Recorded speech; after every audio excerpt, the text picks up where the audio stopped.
সামনে সামনে সাদা কাপড় পরে হ্যাঁ হারতেছে। আমার গাড়ি ঠিকই যাইতেছে, কিন্তু আমি দেখতেছি কুয়াশা। ঢাকা মেডিকেল একটা লাশ নিছি, যাইতেছি আমি রংপুরে। আমি রংপুরে যাইতেছি, আমি গাইবান্ধা ছাড়াইছি, পরে ফাঁকা রাস্তা, কিচ্ছু নাই। আমি যাইতেছি আমার সামনে সামনে সামনে ঘোড়া দৌড়াইতেছে। ওখানে আমি তো, আমার পাশে যে লোক ছিল রোগে মানে লাশের লোক, তারা তো আর বুঝে না এটা কি আমি কি দেখতেছি। আমি দেখতেছি, আমি তো আত্মবিশ্বাস আছে, আমি ইয়া করা যাইব না। আমি দুর্বল, তারা দুর্বল। পরে আমি তো আস্তে ধীরে যাইতেছি যাইতে যাইতে আমি আর দেখতেছি যে আমার অবস্থাও করুণ অবস্থা হয়।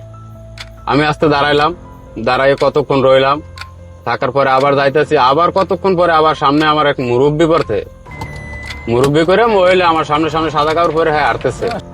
আমি হ্যাঁ গাড়ি নিতে যাই, কিন্তু হ্যাঁ আমার গাড়ি নিচে যায় না, হ্যাঁ জায়গা মানে আমার চোখের সামনে দেখতেছে আমি সব কুয়াশা কুয়াশা। ঠিক আছে, আমার গাড়ি ঠিকই যাইতেছে, কিন্তু আমি দেখতেছি কুয়াশা।